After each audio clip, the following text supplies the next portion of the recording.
اپنے پسندیدہ موضوع پر شوز دیکھنے کے لیے لائک اور سبسکرائب کرنا نہ بھولیے گا اور بیل بٹن پر کلک کیجیے گا۔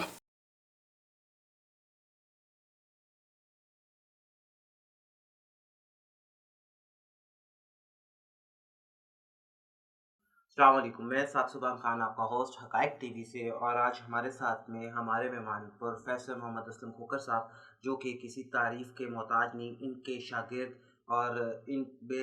بے مثال شاگرد ان کے، جو کہ اپنی اپنی جگہ پر ان کی خود ایک تعریف اور منہ بولتا ثبوت ہے ان کے بارے میں، اور یہ ایک بہت مشہور کالمسٹ بھی ہیں، اور اس سے زیادہ میرے پاس تو ان کے لیے الفاظ نہیں ہیں، اور نہ ہی میں ان کی تعریف اس سے زیادہ کر سکتا ہوں، کیونکہ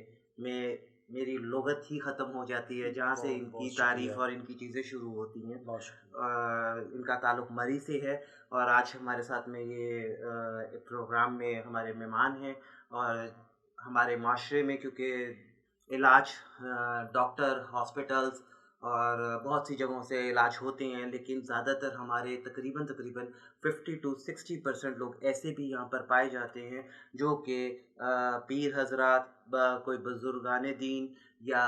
ان کے پاس میں ایسی دعائیں ہیں قرآن پاک سے ریلیٹڈ، جو کہ اب سائنس بھی اس چیز پہ تائید کر رہی ہے، اور اس کی طرف منتقل ہوتے ہوئے انہی علاجوں کی طرف آ رہی ہے۔ تو ہم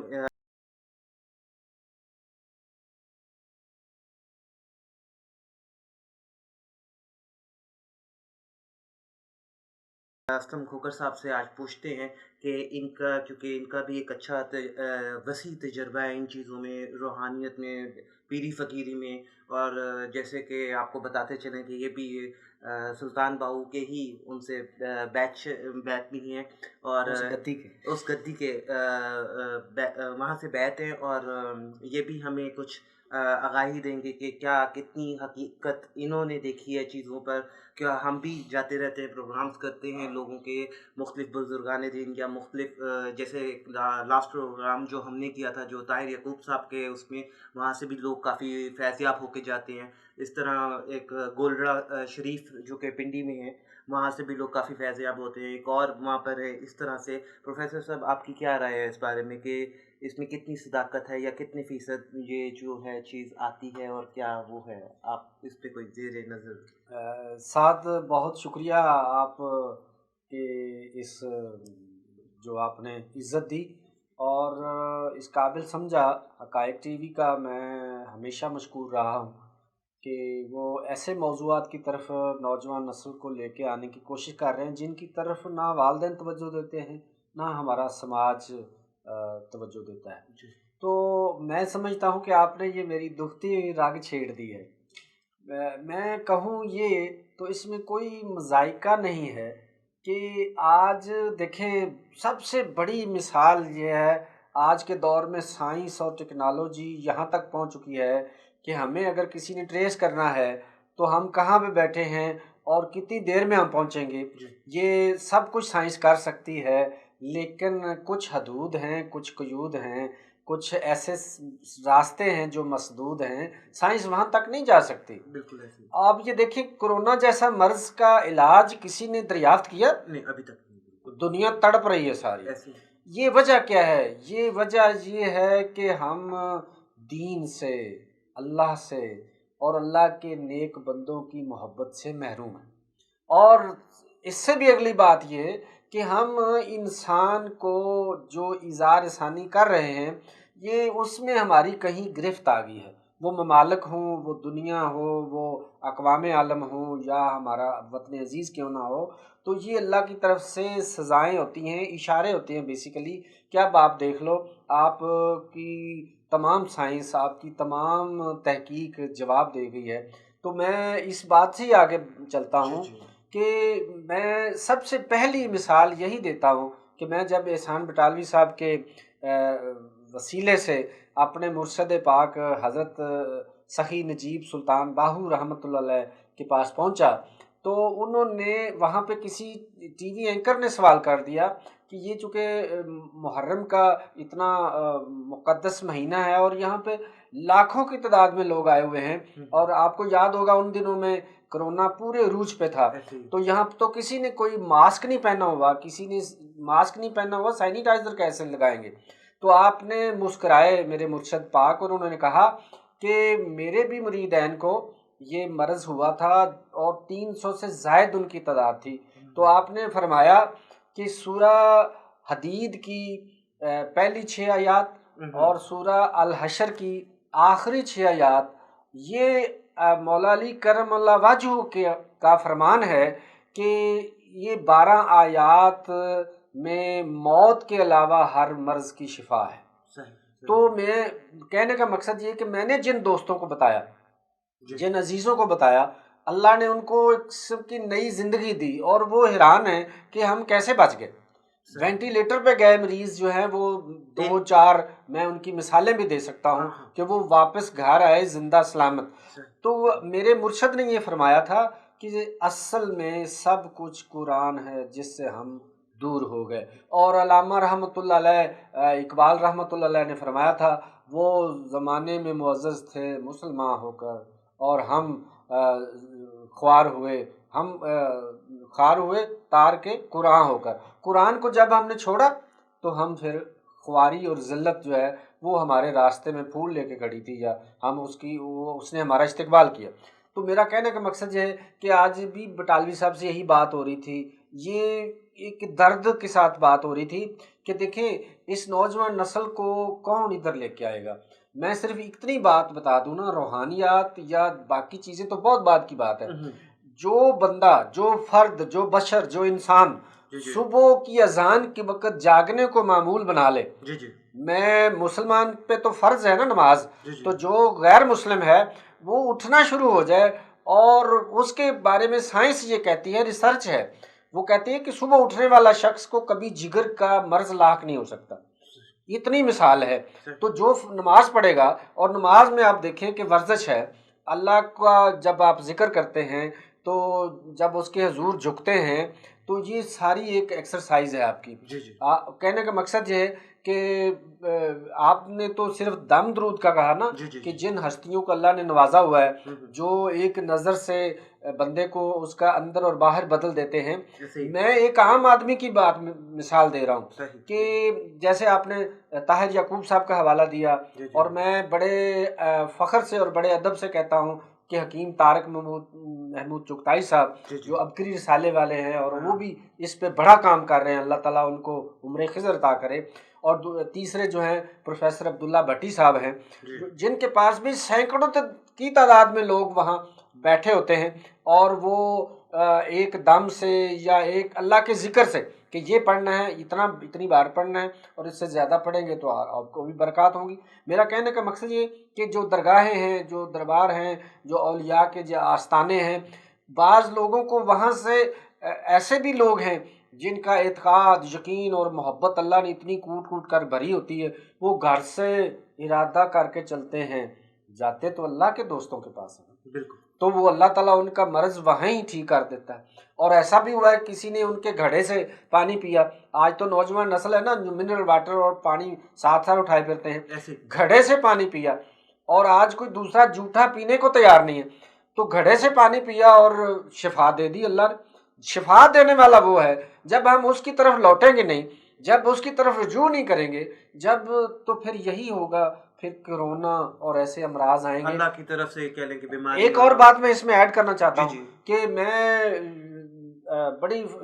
فخر سے یہ بات کرتا ہوں کہ squadron leader retired Ghulam Abbas صاحب ہیں راول پنڈی میں، وہ دل کے امراض پہ ان کی ایک تنظیم بھی ہے جو کام کر رہی ہے، تو انہوں نے ایک کتاب لکھی جو میں نے نیشنل بک فاؤنڈیشن سے چھپوائی ڈاکٹر انعام الحق جاوید کے دور میں، انہوں نے، میں بڑا شکر گزار ہوں ان کا۔ تو اس کتاب کا عنوان آپ دیکھیں، پانی سے علاج۔ وہ جس رائٹر نے لکھی، غلام عباس صاحب کہتے ہیں کہ میں تمام امراض میں جو میں مریض تھا، اور جب علاج کے لیے بڑے بڑے مہنگے ہسپتالوں میں اور جو فورسز کے ادارے ہیں ان میں گیا، علاج کروایا، تو کہتا ہے میں ساتھ ریسرچ بھی کرتا تھا کہ یہ مرض ہوتا کیوں ہے، گردے کے امراض ہیں، بی پی ہے، اور بے شمار ہیں۔ تو انہوں نے پوری کتاب کا جو میں نے مطالعہ کیا، اس کا یہی تھا کہ پانی نہ پینے کی وجہ سے آپ کو بے شمار امراض لگتے ہیں۔ اور میں اسی بات میں یہ کہتا ہوں کہ ایک روحانی بات اس میں میرے ابھی ذہن میں آئی ہے، میں اکثر کرتا بھی ہوں کہ پانی آپ پینے لگے ہیں، آپ بیٹھ کے پی لیں، آقا نبی کی سنت کے مطابق پی لیں، دائیں ہاتھ سے پی لیں، بسم اللہ پڑھ کے پی لیں، اور ایک بات اور ایڈ کر لیں اس میں، اگر یہ کہہ دیں کہ آب زمزم سے قیمتی کوئی پانی نہ اس دنیا میں ہے قائم اور نہ ہی آئے گا، تو اگر آپ یہ کہہ لیں اللہ سے دل میں کہ اس آب زمزم کے ایک قطرے کی شفا کے، اس کے مقام کے، اس کی جو جتنا وہ متبرک ہے، اس کے صدقے سے، اس صدقے سے یہ جو میں پانی پینے لگا ہوں، اس میں اگر کوئی ایسی کثافتیں ہیں بھی تو آپ اس کے صدقے سے دور کر دیں، میں پھر دیکھتا ہوں کہ آپ کو کیسے پانی کے ذریعے شفا نہیں ملتی۔ صرف بات یہ ہے کہ ہمیں علم نہیں ہے، ہمیں ادب نہیں ہے، ہمیں پیار نہیں ہے، ہم ان چیزوں کو سمجھنے کو تیار نہیں ہیں۔ بالکل آپ صحیح کہہ رہے ہیں، بالکل صحیح کہہ رہے ہیں آپ۔ اس کے سوا میں آپ کی ایک بات میں کہتا چلوں کہ جیسے آپ لوگوں کا دور تھا یا ہم جس وقت میں چھوٹے ہوتے تھے، اس وقت میں ہمارے گھر میں مائیں بہنیں یا ہمارے والدین جو ہوتے تھے وہ قرآن پاک کھولتے بھی تھے، پڑھتے بھی تھے، تلاوت کرتے ہوتے تھے، بچوں کو گائیڈ کرتے تھے۔ آج کے دور میں نے بہت سی جگہوں پہ ایسے دیکھا ہے کہ قرآن پاک کو لپیٹا ہے اور اوپر غلاف میں سجا کے رکھ دیا ہے۔ جی آپ نے بڑی اچھی بات کی، قرآن کو دو موقعوں پہ نکالتے ہیں، یا تو قسم اٹھوانے کے لیے، یا قسم اٹھانے کے لیے، یا جب دلہن کو گھر سے رخصت کرنا ہے، جی وہ بھی اس وقت میں جس وقت میں اچھے خاصا وہ ہندو رسومات پوری کر کے گانے شانے بجا کے اس کے بعد میں تو کہنے کا مقصد یہ کہ قرآن ایک قانون کی کتاب ہے، ہمیں اسے مطالعہ اس کا کرنا چاہیے۔ یہ نہیں کہہ رہے کہ وہ یہ نہیں کیوں نہیں کرتے، اچھی بات ہے، قرآن کے ایک زبر زیر سے بھی اس کے صدقے سے اللہ تعالیٰ بہت سا نوازتا ہے، لیکن یہ کہ قرآن میں جو لکھا ہوا ہے، جو اس کے اندر جو قوانین ہیں، ہم اس کی طرف تو جاتے نہیں ہیں، اور یعنی اس کو صرف غلافوں میں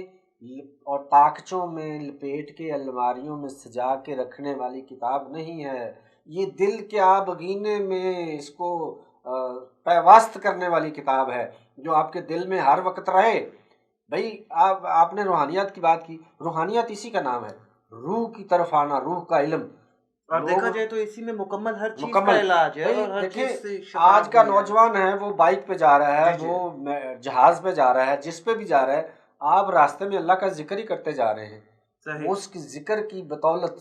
اور مجھے بڑی ایک عظیم ہستی نے ایک دن فون کر کے بتایا، جب مری میں برف پڑی ہوئی ہے اور میں فجر کی نماز پڑھ کے واک پہ نکلا ہوا ہوں، تو ان کی مجھے کال آ گئی، اور صاحب نظر ہیں، اور مجھے کہنے لگے جی کیا ہو رہا ہے؟ میں نے کہا جی واک ہو رہی ہے۔ کہتے ہیں اس کے علاوہ کیا ہو رہا ہے؟ میں نے کہا جی جو آپ جانتے ہیں پھر وہ بتا دیں۔ کہتے ہیں آپ ذکر کر رہے ہیں۔ میں نے میری نظر پڑی اور میں نے آپ کو اس لیے فون کیا کہ میں آپ کو یہ بات بتاؤں کہ جس جگہ پہ آپ چلتے ہیں، پڑھتے ہیں، بیٹھتے ہیں، اللہ کا ذکر کرتے ہیں، وہ جتنے اجزائے ترکیبی ہیں، وہ درخت ہیں، حجر ہیں، شجر ہیں، پانی ہے، ہوا ہے، وہ جو کچھ بھی موجود ہے، پہاڑ، جو بھی چیز، وہ چیزیں اللہ کے حضور قیامت کے روز گواہ بن کے کھڑی ہوں گی اللہ کی عدالت میں کہ اللہ یہ وہ شخص تھا جب وہاں پہ کوئی بھی نہیں تھا، یا اگر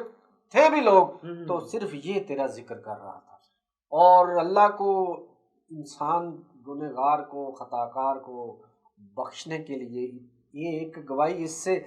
کروڑا گنا چھوٹی گواہی بھی اللہ تعالیٰ کی رحمت جوش میں آ کے اس کو معاف کر دیتی ہے، بخش دیتی ہے۔ تو اس لیے ہم آج ذکر سے محروم ہیں۔ ذکر کا یہ مطلب نہیں ہے آپ مسجد میں بیٹھ جائیں، آپ گھر بار چھوڑ دیں، آپ جنگل میں چلے جائیں، آپ دنیا تارک دنیا کا تو کسی جگہ پہ بھی ذکر ہی نہیں ہے۔ چاہے جائے کہ جب اللہ تعالیٰ آپ کو کہہ نہ دے یا اللہ کی طرف سے کوئی اشارہ نہ ہو کہ آپ اتنے یہ کریں وہ کریں، میں اس زیادہ تفصیل میں نہیں جانا چاہتا۔ آپ دنیا کے اندر رہ کے دین کما سکتے ہیں، آپ دفتر میں، آپ جس جگہ پہ ہیں، جیسے جا رہے ہیں، جو کام کر رہے ہیں، وہ بڑی مشہور مثال ہے، ہاتھ کار ول چت یار ول، ہاتھ سے کام کریں، جسم سے کام لیں، اور زبان اور دل سے اللہ کو یاد کریں۔ یہ قوم، یہ نوجوان نسل کو میں آخری بات کہہ کے اجازت لوں گا کہ اگر ذکر کو اپنا لیں، جب آپ ذکر کریں گے وہ اللہ آپ کا ذکر کرے گا، پھر آپ کو خود بخود مسجد کا بھی پتہ چلے گا، آپ کو دربار کا بھی پتہ چلے گا، آپ کے گھر میں جو دربار ہے، آپ کے ماں باپ پہلے دربار ہیں جن کے قدم بوسی کرنی ہے، وہ بھی نظر آئیں گے. پھر سماج میں بھی آپ کو پتہ چلے گا کہ بڑے کی عزت کیا کرنی, چھوٹے کی شفقت کیسے کرنی. یہاں پہ ہم آپ سے اجازت لیں گے. شکریہ. بہت شکریہ.